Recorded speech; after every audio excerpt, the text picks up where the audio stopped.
Hello guys, I am Nikki और आप देख रहे हैं अपना YouTube channel IQ students point.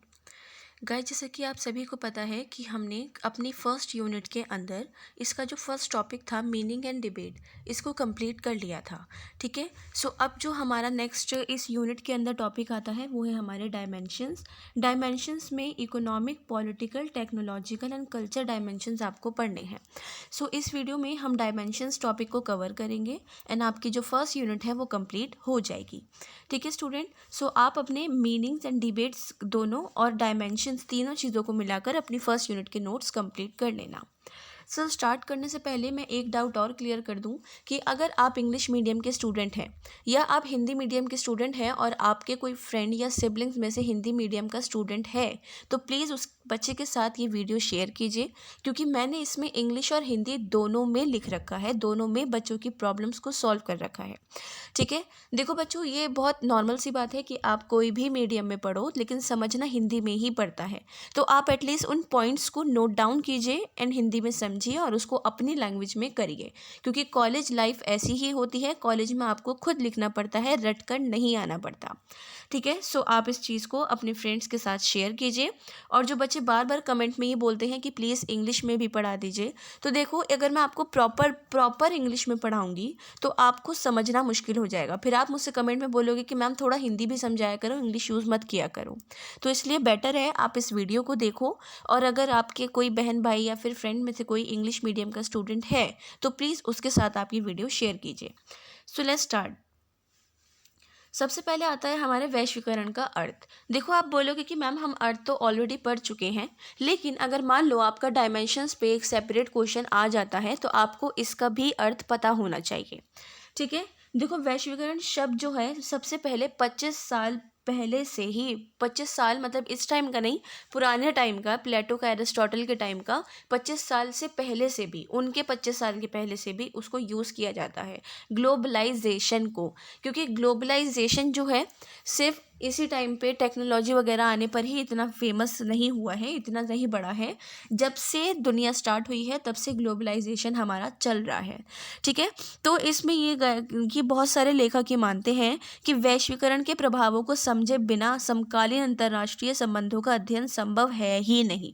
ठीक है। कि हम ग्लोबलाइजेशन, जो मैंने आपको मीनिंग और डिबेट्स पढ़ाए थे, उन चीज़ में आपने समझा कि अगर आप उसको नहीं समझते तो वैश्वीकरण को एक इंटरनेशनली हम देख ही नहीं सकते थे, कि मतलब एक इंटरनेशनल वे में वैश्वीकरण को समझ नहीं पाते। यातायात और संचार के क्षेत्र में होने वाली जो क्रांतियां हैं और उत्पादन है, उनकी उन्नति तकनीकों की वजह से आज बहुत ज़्यादा, बिल्कुल सच्ची बात है कि विश्व बाजार स्थापित हो चुका है। ठीक है। विश्व बाजार, वर्ल्ड ट्रेड की यहाँ बात हो रही है कि आप इंडिया में बैठकर पाकिस्तान से, अमेरिका से, लंदन से, कनाडा से, कहीं से भी शॉपिंग कर सकते हैं, बेच सकते हैं सामान, कुछ कर सकते हैं। तो वो वाली चीज़ें कि विश्व बाज़ार, कि आपका अगर कोई काम है जैसे इंपोर्ट एक्सपोर्ट का होता है, इंडिया से दुबई का काम है, इंडिया से लंदन का, तो वो चीज़ें सब बहुत ज़्यादा ईजी हो चुकी हैं। तो ग्लोबलाइजेशन जो है इसने लोगों को अपने अंदर अच्छे से बांध कर रखा है। ये बात मैंने आपको मीनिंग एंड डिबेट्स वाली में समझाई थी वीडियो में, कि भाई ये ज़रूरी नहीं है कि अगर किसी देश के रिलेशन ख़राब हैं तो इसका मतलब उनसे ट्रेड वगैरह भी हम बंद कर दें।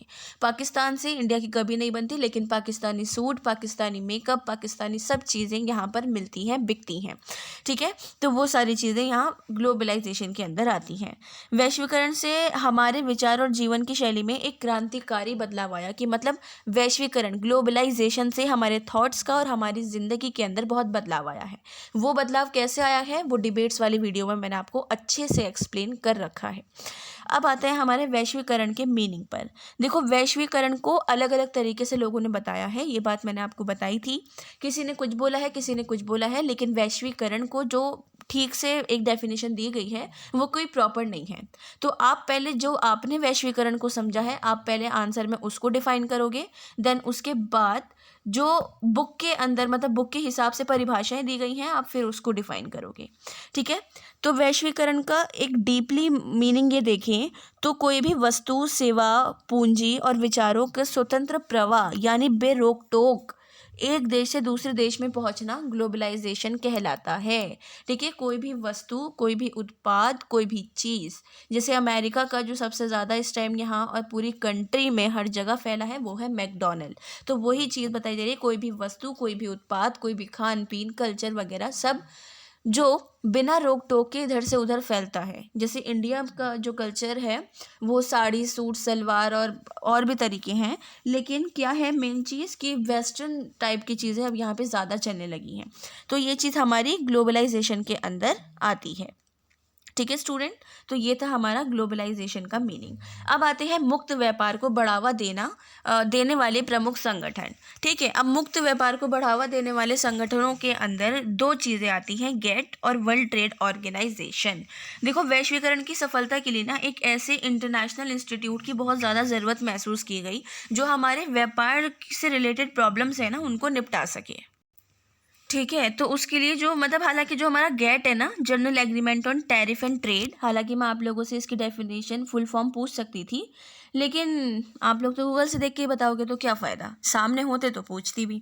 तो जो गेट है ना उसकी रियलिटी बहुत पहले से थी कि हाँ गेट है हमारे ट्रेड को संभालने के लिए, लेकिन गेट के अंदर ना कुछ कानून या फिर जो सदस्य वगैरह है ना कुछ प्रॉपर टाइप नहीं थे, बस ये था कि काम चलाऊ चीज़ हो जाएगी। तो एक मतलब ऐसा वैल्यूएबल हमारा इंस्टीट्यूट बनाने की बहुत ज़्यादा ज़रूरत हुई थी 1986 में। ठीक है, फिर 1986 में गेट जो है हमारा चेंज होकर वर्ल्ड ट्रेड ऑर्गेनाइजेशन बन गया, एंड आज के टाइम तक और इनफैक्ट आगे तक जनरेशन जो आएंगी उन तक वर्ल्ड ट्रेड ऑर्गेनाइजेशन ही रहेगा।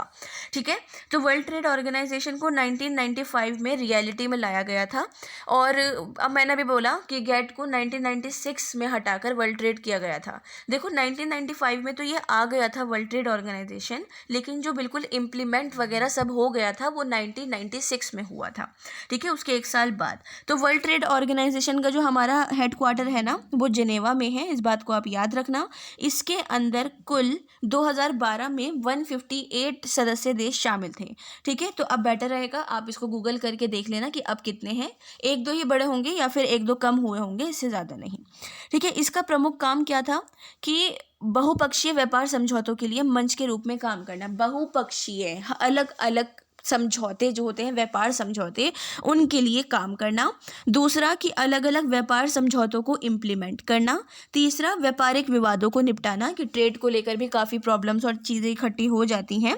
और चौथा कि आर्थिक नीतियाँ बनाने वाली इंटरनेशनल इंस्टीट्यूट को सहयोग देना। ठीक है, आर्थिक नीतियाँ मतलब इकोनॉमिकल पॉलिसी कौन बनाता है, हमारी IMF, इंटरनेशनल मॉनेटरी फंड, या फिर हमारा कौन, वर्ल्ड बैंक बनाता है, दैट्स इट, इससे अलावा और कोई नहीं है। तो ये जो इसका मेन काम है वर्ल्ड बैंक और IMF के चीज़ों को कंट्रोल करना।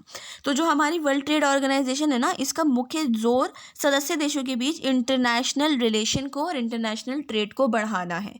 जाहिर है जब तक हमारा रिलेशन ठीक नहीं होगा तो मैं और आप लोग ट्रेड कर नहीं सकते। तो इसलिए इंटरनेशनली बेस पर इंडिया का, अमेरिका का, चाइना का, जापान का, कोरिया का, सबका इंटरनेशनली ट्रेड के साथ इंटरनेशनल रिलेशन बनाना। ठीक है, इसके अलावा इसकी मदद से बनाए गए कानून और नियम जो हैं वो सदस्य देशों के लिए बाध्यकारी है। मतलब कि अब जो इसने कानून बना दिए हैं, जो चीज़ें बन चुकी हैं वो सभी उस जिसके अंदर जो कंट्रीज़ हैं उनको मानना ही मानना है। ठीक है स्टूडेंट्स, सो आपका मुक्त व्यापार को बढ़ावा देने वाला प्रमुख संगठन ग्लोबलाइजेशन के अंदर मेंशन करना बहुत ज़रूरी है। ठीक है, टीचर को इससे पता लगेगा कि हाँ बच्चे ने आंसर में कुछ डाला है, कुछ चीज़ लिखी है। अब आगे आता है आपका वैश्वीकरण की सारभूत विशेषताएं। ठीक है, फीचर्स आ गई हैं आपकी ग्लोबलाइजेशन की। सबसे पहली फीचर है आपकी वैश्वीकरण एक सिर्फ पारिभाषिक शब्द है, वह एक आदर्शी व्यवस्था नहीं है। ठीक है, इसके अंदर क्या बताया जाता है कि जैसे मतलब ये बोला गया कि ग्लोबलाइजेशन जो है ना, हम सिर्फ ये पता चलता है ग्लोबलाइजेशन से कि राज्यों के बीच आपसी जुड़ाव बहुत ज़्यादा बढ़ गए हैं। राज्य, आप लोगों को मैं फर्स्ट ईयर से बता रही हूँ कि पॉलिटिकल साइंस में राज्य कौन होते हैं, कंट्री होते हैं। इस चीज़ को बिल्कुल ध्यान में रखना। ठीक है, तो ये चीज़ बोली जा रही है कि वैश्वीकरण शब्द से सिर्फ हमें ये समझ आता है कि राज्यों का, स्टेट, कंट्रीज़ का आपस में जुड़ाव बहुत ज़्यादा बढ़ गया है। ठीक है, विश्व भर में बाजार और व्यक्ति परस्पर मेल से काम करते रहते हैं, और वैश्वीकरण का जो प्रोसेस है ना वो ये एक तरीके से यथार्थ का चित्रण बना देता है। ठीक है, इसका मतलब ये होता है कि मतलब बिल्कुल भी हम एक से ज़्यादा आदर्श स्थिति नहीं मान सकते कि अगर आप और मेरे में कोई ट्रेड है या कुछ और बात है तो हम लोगों को आपस में रिलेशन के साथ डिसिप्लिन और वगैरह सब कुछ बनाकर रखना पड़ेगा। ऑब्वियसली बात है कि अगर लड़ाई झगड़े भी हैं तो भी ट्रेड के लिए हमें अपना रिलेशन अच्छा बनाना पड़ेगा। दामपंथी और दक्षिणपंथी लेखक और राजनेताओं ने ना अपने अपने ढंग से ग्लोबलाइजेशन की आलोचना करी थी कि भाई ज़रूरी नहीं है कि अगर हमारे जो रिलेशन अच्छे हैं या नहीं हैं तो हम ट्रेड के बेस पर भी एक दूसरे को हंस के ही देखें, हाँ हाँ ठीक है कि तुम भी अच्छे हम भी अच्छे और ये वगैरह वगैरह। तो इन लोगों ने इस चीज़ पर इनकी आलोचना करी थी। दूसरा पॉइंट है वैश्वीकरण तो पहले के युगों में भी रहा है लेकिन आज का वैश्वीकरण अभूतपूर्व है। ठीक है, देखो मैंने आपको बताया स्टार्टिंग में कि वैश्वीकरण जो है वो प्लेटो से भी पहले के टाइम से है। ग्लोबलाइजेशन बराबर चलता रहा है लेकिन आज के टाइम का ग्लोबलाइजेशन अभूतपूर्व है। इसलिए बोला जाता है कि भाई देखो इंसान ने इस टाइम पे टेक्नोलॉजी काफ़ी डेवलप कर ली है। जो टेक्नोलॉजी इंडिया में या बाकी कंट्रीज़ में अब डेवलप हो रही हैं वो ही चीज़ जापान में चाइना में बहुत पहले डेवलप हो चुकी है। बहुत सारी चीज़ें कि मतलब उनकी पूरी ज़िंदगी ही टेक्नोलॉजी पर बेस है। सारे काम मशीनें करती हैं क्योंकि वो पूरा दिन काम करते रहते हैं, उनको सोने के लिए वक्त नहीं मिलता है, इस वजह से उनके सब लोगों के काम मशीनें करती हैं। तो वो क्या, वो हमारी जो मशीनें हैं वो हमारी टेक्नोलॉजी है। तो इसलिए कि वैश्वीकरण पहले के युगों में भी रहा था पहले के टाइम में, लेकिन आज का वैश्वीकरण बहुत अलग है, बहुत ही ज़्यादा। तीसरा पॉइंट है वैश्वीकरण से संबंधित संस्थाएं राष्ट्र राज्यों की सत्ता से परे है। ठीक है, कि मतलब institution connected with globalization are beyond the authority of nation. ये चीज़ हमें क्या बताती है, ये चीज़ बोलती है कि ग्लोबलाइजेशन से रिलेशन रखने वाले सभी इंस्टीट्यूट वेलफेयर स्टेट की पावर और उसकी सत्ता से अलग होते हैं। ठीक है, और इन पर जो हमारे राष्ट्र राज्य हैं ना उनके नियम कानून लागू नहीं होते हैं। वेलफेयर स्टेट, अब भैया देखो हमने पहले पढ़ा था कि वेलफेयर स्टेट के लिए बहुत ज़्यादा मांग की गई थी, वो था तो उसके बाद वेलफेयर स्टेट बन गया। ठीक है, अब उसके बाद इन्होंने बोला वैश्वीकरण जो है ना वेलफेयर स्टेट से दूर रहता है। अगर वेलफेयर स्टेट के अंदर रहेगा तो वो वैश्वीकरण नहीं होता है। वो सभी देश जो WTO वर्ल्ड ट्रेड ऑर्गेनाइजेशन से जुड़ गए हैं और अब अपनी प्रभुसत्ता होते जा रहे हैं। ठीक है, स्पेशली वो उन लोगों की यहाँ बात हो रही है। अधिकांश जो हमारे राइट्स हैं अब एक ऐसी मतलब इंस्टीट्यूट के हाथ में चले गए हैं जैसे world trade organization, international monetary fund है और हमारी TNCs होती हैं। TNCs को हिंदी में परराष्ट्रीय निगम या कंपनियां बोलते हैं। ठीक है, वो आप आगे पढ़ोगे।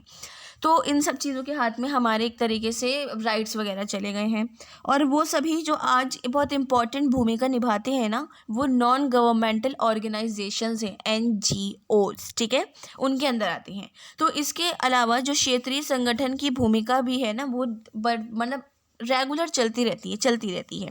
तो हमारा जो EU है, यूरोपियन यूनियन और आसियान जो है वो जैसी, हाँ एक चीज़ और कि आप मुझे आसियान की फुल फॉर्म कमेंट बॉक्स में ज़रूर बताइएगा, उससे आपकी नॉलेज इंक्रीज़ होगी। आपको ध्यान में रहेगा कि हाँ मैम ने हमसे ये पूछा था तो आप आंसर में इसको लिख कर आओगे। तो आसियान की फुल फॉर्म मुझे कमेंट बॉक्स में ज़रूर बताइएगा।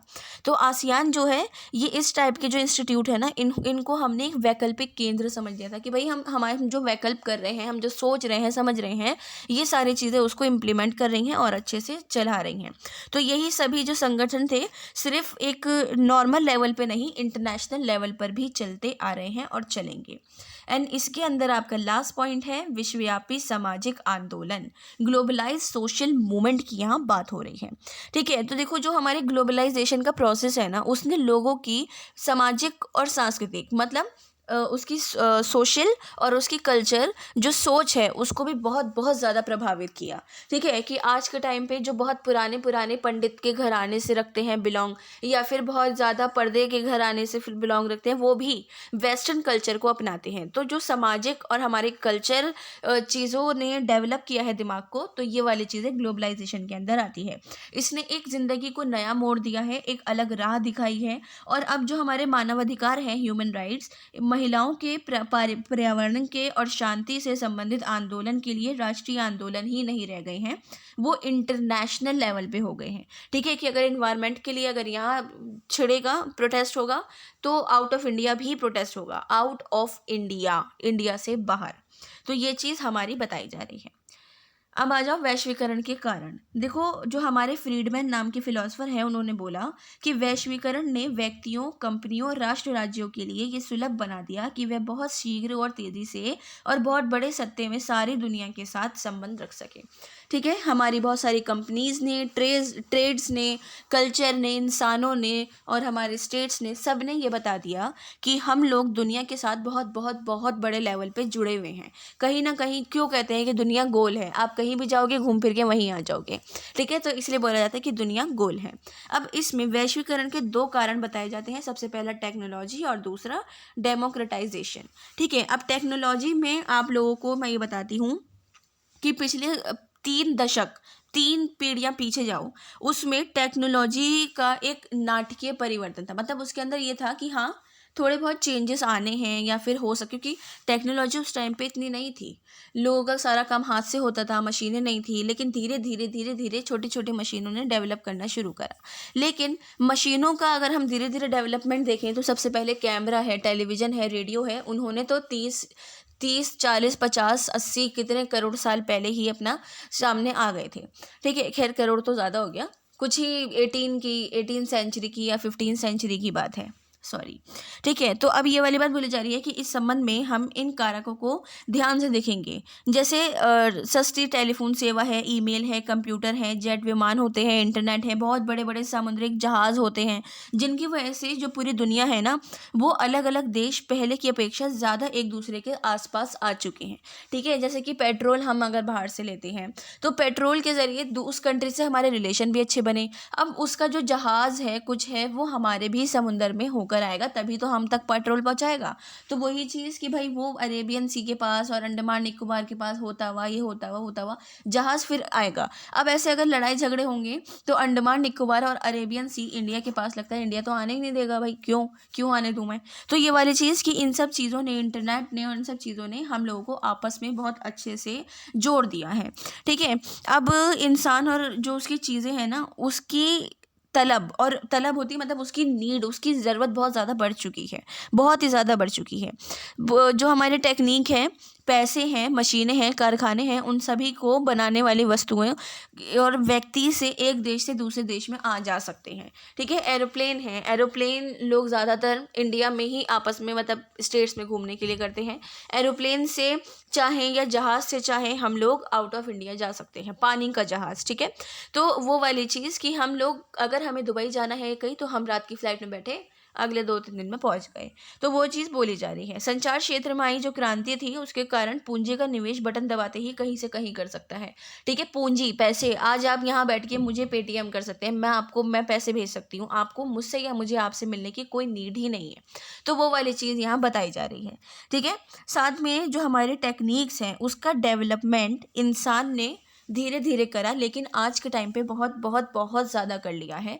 कि आप लोगों से मैं कैसे जुड़ी हूँ, मैं यूट्यूब से जुड़ी हूँ, मैं आप लोगों को समझा रही हूँ, बता रही हूँ। आप यूट्यूब से मुझसे जुड़े हैं, मेरे नंबर से जुड़े हैं, मेरे व्हाट्सएप से, टेलीग्राम से, यूट्यूब से, कमेंट से, सब चीज़ों से जुड़े हुए हैं और आप मुझसे बात कर सकते हैं।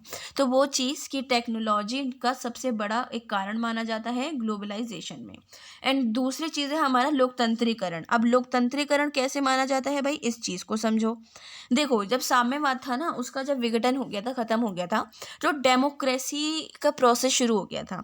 ठीक है, तो साम्यवाद तो सभी जानते क्या था, तो अब डेमोक्रेसी आ गया। अब डेमोक्रेसी का मतलब ये हो गया उदारवाद। उदारवाद क्या मांगते हैं, right to property, right to liberty and right to life. ठीक है, अब जब उदारवाद ही सामने आए ना डेमोक्रेसी को देखते हुए, क्योंकि डेमोक्रेसी बनी ही उदारवादियों की वजह से थी, उन लोगों ने ही मांगा था। तो 1990 का दशक था और डेमोक्रेटिक जो हमारी कंट्रीज़ थी ना, उनके शासन करने का तरीका जो था वो लोगों को अच्छा लगा। क्योंकि पहले 1990 के टाइम पे हमारे बहुत बहुत रेयर ऐसे देखने को मिला कि डेमोक्रेटिक कोई कंट्री बनी, नहीं तो सब जगह तानाशाही था, राजा ही सब शासन वगैरह करते थे। तो दक्षिण अफ्रीका में जो अश्वेतों को अपनी सरकार चुनने का मौका मिला था, तो वही चीज़ सबसे पहली हमारी डेमोक्रेसी की वजह बनी थी। तो हमारे जो पड़ोसी देश है ना, बांग्लादेश और पाकिस्तान, उसमें भी सरकारें लोकतांत्रिक पद्धति से चुनी जाती हैं, ठीक है, मतलब उस चुनी गई थी। 1990 की ही बात हो रही है, लेकिन आज भी ऐसा ही होता है। फिर 1998 में बगेक खालिदा जिया के नेतृत्व में बांग्लादेश में एक लोकतांत्रिक सरकार बनी थी और पाकिस्तान में बनर्जी भुट्टो ने सत्ता बनाई थी, ठीक है। तो पाकिस्तान का और इन दोनों का आपने 12th की पॉलिटी में पढ़ रखा है, इनके नाम तो रटे हुए होंगे आप लोगों को, आई नो। तो आगे आगे जैसे चलता गया, जैसे डेमोक्रेसी आती गई, तो डेमोक्रेसी होने के बाद, क्योंकि मैक्सिमम जगह आज के टाइम पर भी तानाशाह है, ये सब कुछ है, मैक्सिमम जगह है, लेकिन जिन कंट्री में डेमोक्रेसी है और डेमोक्रेसी थी, उन लोगों ने आपस में अपने कनेक्शंस को, अपने रिलेशंस को बढ़ाया था, ठीक है। उनको रिलेशन बढ़ा कि पहले मोबाइल्स वगैरह नहीं थे, तो भाई ये होता था कि पत्र से या किसी भी चीज़ से बातचीत करके एक कंट्री से दूसरे कंट्री चले गए, प्राइम मिनिस्टर्स मिल रहे हैं, आपस में लोग मिल रहे हैं, सब कुछ है। तो उन्होंने जो हमारी ये है ना लोकतांत्रिकरण, डेमोक्रेटाइजेशन, इसने हमारे वैश्वीकरण को, ग्लोबलाइजेशन को बहुत ज़्यादा बढ़ाया था, ठीक है। तो जो हमारे कॉजेज़ ऑफ ग्लोबलाइजेशन हैं, उसमें सबसे इम्पॉर्टेंट 2 ही हैं, और 2 के अलावा कुछ और आपके माइंड में आए तो आप मुझे बता सकते हैं, बट इनके अलावा कोई 2 और हो भी नहीं सकते। अब आते हैं हमारी मेन थ्योरी, वैश्वीकरण के आयाम। देखो, वैश्वीकरण के 4 आयाम हैं: सांस्कृतिक आयाम, आर्थिक आयाम, राजनीतिक और प्रौद्योगिकी आयाम। अब हम सबसे पहले सांस्कृतिक आयाम समझते हैं। देखो, संस्कृति, भाई संस्कृति से पढ़ते ही सीधा समझ आ रहा है कि यहाँ पे कल्चर की बात हो रही है। तो देखो, कल्चर में क्या आ जाता है कि टीवी, इंटरनेट और इन सब चीज़ों ने ना आज हमें आपस में एक दूसरे से जोड़ दिया है। अगर हम इंडिया में हैं, हमें अमेरिकन लोगों को देखना है, कुछ है, तो अमेरिका से टीवी शो चलते हैं फैशन का, TLC है एंड ऑल थिंग, बहुत सारे हैं। तो हम वहाँ पर उन लोगों के फैशन को और उन सब चीज़ों को देख सकते हैं। तो वो क्या है, उनका कल्चर है, वो हमको देख रहे हैं, ठीक है। तो कल्चर ग्लोबलाइजेशन डायमेंशन, कल्चर आयाम, सांस्कृतिक आयाम के अंदर ये बात बताई गई है कि आज हम लोग फास्ट फूड के बहुत ज़्यादा शौकीन हो गए हैं, वेस्टर्न लुक अपनाने लगे हैं। वेस्टर्न में इंडियन लुक भी अपनाया जाता है। वहाँ के लोग रोटी खाने के लिए तरसते हैं, रोटी खाते हैं, इंडिया आके घूमने आते हैं, रोटी खाते हैं, अलग अलग कल्चर को देखते हैं। तो ये सब क्या है, हमारे सांस्कृतिक आयाम के अंदर आता है कि लोगों को ये हो चुका है कि हम आपस में जुड़ने का एक तरीका, हमारा सबसे पहला है सांस्कृतिक आयाम, कि हमारे कल्चर ने हमको जोड़ा है। इसके लिए सबसे बेस्ट जो मैंने यहाँ फोटो लगाई है, इसको आप देख सकते हैं। हिंदू, मुस्लिम, सिख, ईसाई, वो हैं, पारसी हैं, यहूदी हैं, और भी अलग अलग तरीके के धर्म हैं, मज़हब हैं। तो उन सभी लोगों ने आपस में एक दूसरे को जोड़ के रखा है। नेक्स्ट है हमारा आर्थिक आयाम। आर्थिक आयाम में सबसे पहला आता है वस्तु और सेवाओं का स्वतंत्र प्रवाह। वस्तु और सेवा, गुड्स और जो हमारी सर्विस हैं, उनका स्वतंत्र प्रवाह की एक का मतलब ये हो गया कि दीपावली और होली पर आप लोगों ने देखा होगा, बिजली की लड़ियाँ लगाई जाती हैं, रंगोलियाँ बनाई जाती हैं, सब कुछ होता है। तो उनकी आवाजाही खुले तौर पर इंडिया में कहीं और से सामान आता है, तो वो चीज़ की अलग अलग फेस्टिवल सेलिब्रेट करने के लिए, जैसे हम ईद पर आपकी खीर बनती है या फिर दिवाली पर मिठाइयाँ बनती हैं, तो उनके लिए ड्राई फ्रूट्स कहाँ से आते हैं? ऑब्वियसली बात है, वो बाहर से आते हैं। सबसे ज़्यादा ड्राई फ्रूट्स अरब में, दुबई में, यहाँ पर मिलते हैं। तो हमारे वस्तु और सेवाओं का स्वतंत्र प्रवाह हमारे कल्चर से जुड़ा हुआ है। दूसरा है पूंजी का स्वतंत्र प्रवाह। पूंजी का स्वतंत्र प्रवाह कि भाई आप, जैसे मैंने आपको बताया था कि मैं यहाँ से बैठकर आप लोगों को पैसे भेज सकती हूँ, आप मुझे वहाँ से पैसे भेज सकते हैं। एग्जाम्पल के लिए किताब से रिलेटेड बताऊं तो ब्रिटिश या अमेरिकी पूंजीपति भारत में पूंजी लगा सकते हैं और भारतीय पूंजीपति विदेशों में निवेश कर सकते हैं। That's it. इसके अलावा और कहीं घूमने की ज़रूरत ही नहीं है। यहाँ पर समझ आ गया होगा आपको। एंड थर्ड पॉइंट है व्यक्तियों की गतिशीलता, फ्री मूवमेंट ऑफ पर्सन, कि ग्लोबलाइजेशन एक ऐसा पहलू है, एक ऐसा तरीका है जो मजदूरी या वेतन मिलने पर लोग एक देश से दूसरे देश में आ जा सकते हैं। अब जाहिर है, मैं इंडिया में रह के इम्पोर्ट एक्सपोर्ट का काम करूँगी तो एटलीस्ट एक बार तो मुझे दुबई या लंदन, जहाँ भी मैं कर रही हूँ, जाना पड़ेगा। तब मैं वहाँ पर सब देख कर आऊँगी, करूँगी, तो उसके बाद से फिर बीच बीच में महीने 2 महीने में जाकर मैं चेक कर लूँगी। तो कि भाई व्यक्तियों की गतिशीलता, की फ्री मूवमेंट ऑफ पर्सन, कि हाँ उन लोगों का भी और हम लोगों का भी इतना अच्छा रिलेशन है कि हम लोग अगर वहाँ जाएँ तो वापसी फिर जिंदा ही लौटेंगे, ऐसी कोई बात नहीं होगी।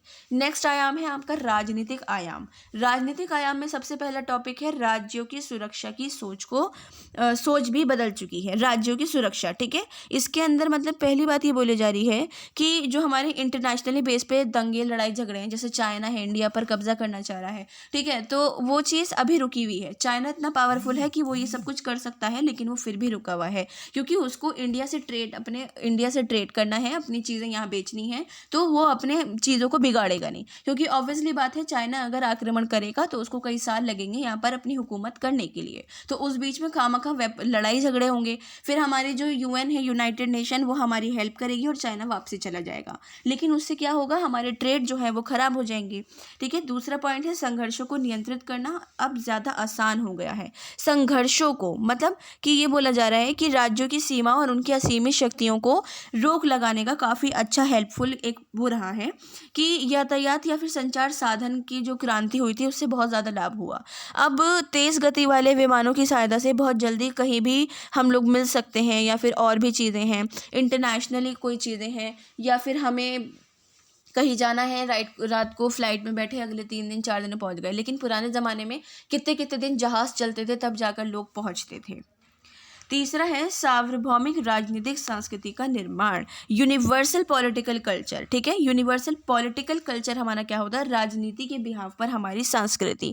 ठीक है। कि हम पहले ये हमने भी पढ़ा है कि आर्थिक उदारीकरण हुआ, डेमोक्रेसी आ गई। ठीक है। अब उसके बाद क्या हुआ कि उन लोगों ने दुनिया भर में डेमोक्रेटिक गवर्नमेंट की स्थापना करी, और उससे हमारी वस्तुओं पर कर लगाने और ये सारी चीज़ों का एक ईजी वो हो गया कि हाँ, जो हमारा टैक्स है या कुछ और चीज़ें हैं वो आपस में बातचीत करके या कुछ भी करके इक्वल या कम बढ़ती हो गई हैं।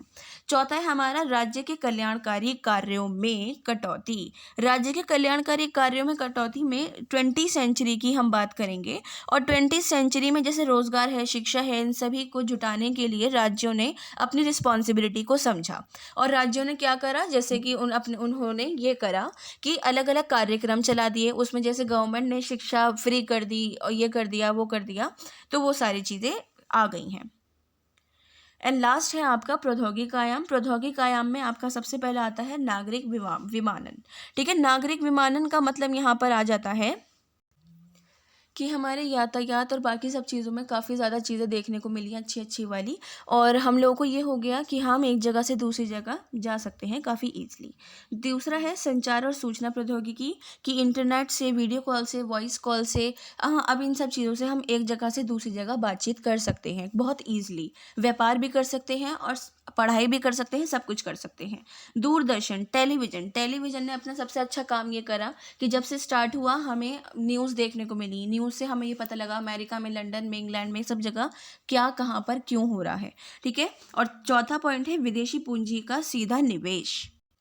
ठीक है। तो जो हमारा चौथा पॉइंट है स्टूडेंट, वो हम लोगों के लिए, जो हमारे डेवलपिंग कंट्रीज़ हैं, इंडिया, बांग्लादेश, पाकिस्तान, म्यांमार वगैरह, इन सब के लिए काफ़ी हेल्पफुल है कि हमारा जो विदेशी निवेश होता है ना, वो 3 रास्तों से होकर आता है। सबसे पहला क्या होता है कि सीधा निवेश होता है, दूसरा शेयर बाजार होता है, और तीसरा क्या होता है कि विदेशों से मिलने वाला ऋण होता है। तो सीधे विदेशी निवेश को बढ़ावा देने के लिए डेवलपिंग कंट्रीज़ ने अपने आप को एक डेमोक्रेटिक और उदारवादी नीतियों को अपनाया। ठीक है। और उसके साथ साथ फिर डेवलपमेंट होता गया, तो भारत ने भी टीएनसीज कंपनी वगैरह इन सब में हिस्सा लेना शुरू कर दिया।